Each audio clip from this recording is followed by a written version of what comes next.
Good morning to you. Thanks so much for joining us. I'm Stella Escobedo. Boy, that story, he's resilient. He's amazing. Yes. I swear, kids are the most resilient out of all of us. I do feel that way. Let's get a check of the forecast this morning. Speaking of resilient, the weather finally showing up, and it definitely feels like August now, Evan. Yeah, right? We are back in the kind of typical forecast range. We've got monsoonal moisture, of course, that accompanies us for the month of August, but we have at least said goodbye to most of the gloom through the morning hours. Today, we're not seeing all that much in terms of cloud cover out there. You can see how it's not exactly foggy out there, but there is some low cloud cover out there, mainly up toward the North County coast. So you can see how across Orange County we've ran into quite a few clouds. Monsoonal moisture still just kind of dropping off to the east of us around the Palm Springs area, Temecula area too. Looking at your current temperatures, it's still toasty as we start off your Thursday morning. You can see how it is 72 degrees in San Diego, 67 in Poway, 68 in Escondido. Take a look at your forecast highs. Low 80s across the coast, low 90s inland, more triple digits across the deserts. In just a bit, we'll talk about the drying trend, meaning less humid out there over the next couple days, and when we see a return to that monsoonal moisture. Jenny?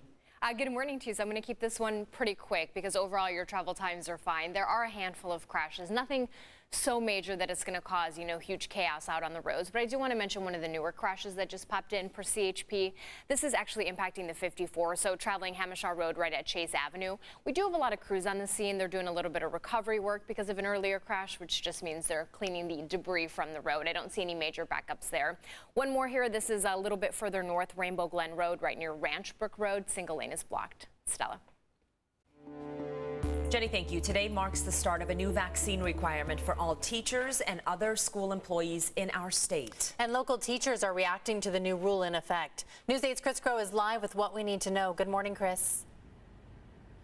Good morning. And Governor Gavin Newsom is saying that this is a sustainable way to keep schools open, something that a lot of people are nervous about with the surge of the Delta variant and also with the fact that kids are now back into school full-time in person. But look, we're hearing some pushback as well, too, including from this first grade teacher from the Vista Unified School District. I feel safe in my classroom, and I think families should feel safe in the classroom, too, regardless of a teacher's vaccination status.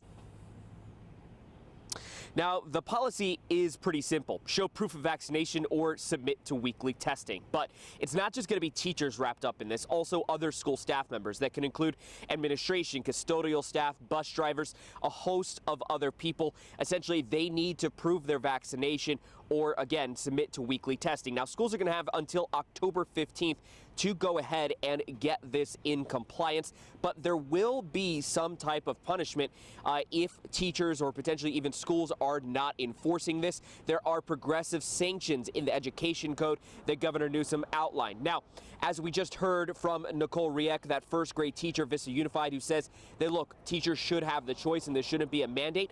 We actually heard quite the opposite from an AP biology teacher at Eastlake High School, Dr. Tom Leet, who says he supports the governor's requirement.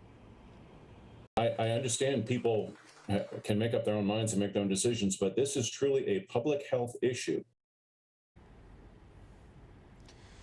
Yeah, and again, as you might imagine, it's going to be split amongst a lot of people, as with so many things here during this pandemic. In fact, we'll see even more pushback in Vista later on today.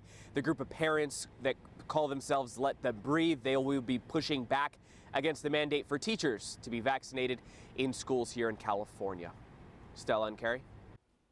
Chris, we'll check back with you in a little bit. Thank you. Students at Cathedral Catholic High School are not going back to school on Monday due to COVID-19. An email that was sent to parents and students says that they're delaying the start of the school year due to a COVID-19 related situation that happened off campus. A school administrator tells News 8 they expect the delay will only be a few days. More details are expected later this week. This morning, the FDA is expected to allow a third booster vaccine for certain immunocompromised people.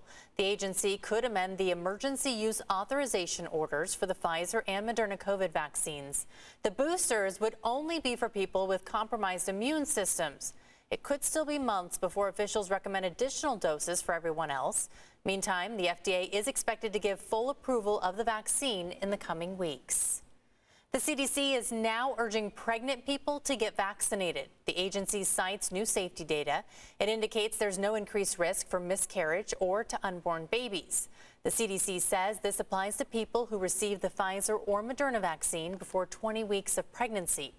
As for the J&J vaccine, the agency cited positive safety results from past clinical trials involving the same vaccine technology. The county is opening more testing sites as COVID cases continue to climb.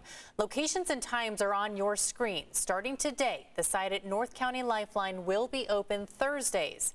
Borderview YMCA will be open Sunday through Thursday.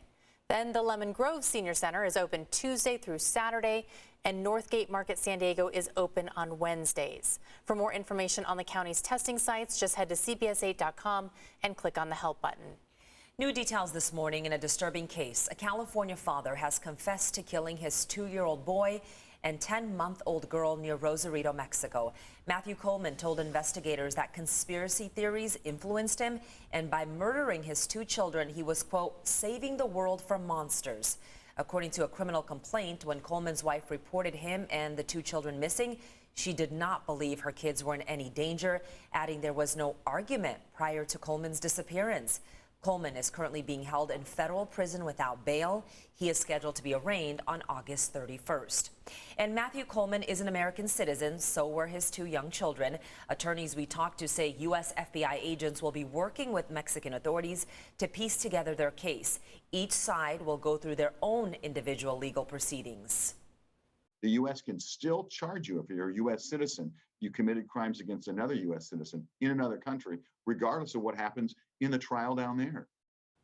Attorney Mark Reichel says this is only the beginning of what could be a long legal proceeding because of international implications. Today, Mayor Todd Gloria will sign new legislation investing $293 million toward major projects. The funds will help repair or upgrade roads, as well as improve parks and libraries. Mayor Gloria will sign the legislation in a ceremony at Mesa Verde Park in Mira Mesa. He says it's an area the community has been trying to get reconstructed for years. The Dixie Fire is continuing its path of destruction in Northern California this morning. It has now burned more than 500,000 acres. The Dixie Fire is the largest single wildfire in California history. It is 30% contained. Power company PG&E admitted a power line may have played a role in sparking the fire.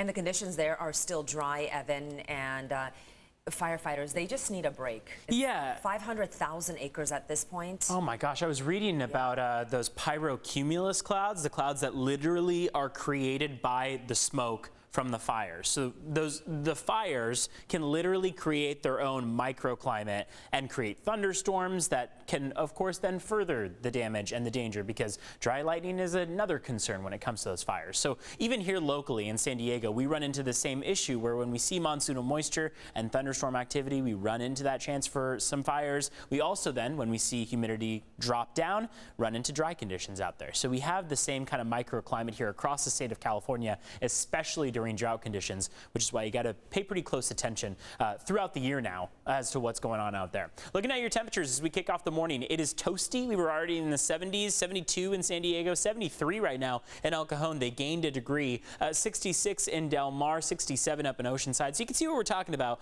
As the sun starts to come up, once it does, these temperatures are going to be pretty quick to warm. So that means that you want to get that run in or that walk in earlier in the morning now as we head through the day, because once the sun is up in full force, it is going to be really, really hot out there, especially inland. 93 this afternoon, 88 across your mountains, 105 for the deserts. Across the coastline, we're still sticking with plenty of sunshine. Looks like the deserts could pick up on a few just random clouds passing through, isolated, light clouds. Looking at your almanac for the day, 81. We've got about 4 degrees of an above average trend going into your coastline. Rain so far this month, thanks to what came through just about 24 hours ago. But we ran into almost 1/4 of an inch. That brings us to the well above average range for the month of August. That is an anomaly. January through about July, we were in the below average range. So we are happy to see rain coming through, even if it came in the form of those showers, really isolated and quick moving. Now, as we head through the rest of your month, looks like we will still stay mainly dry. Could pick up on a return to that monsoonal moisture toward the end of the weekend into the beginning of next week.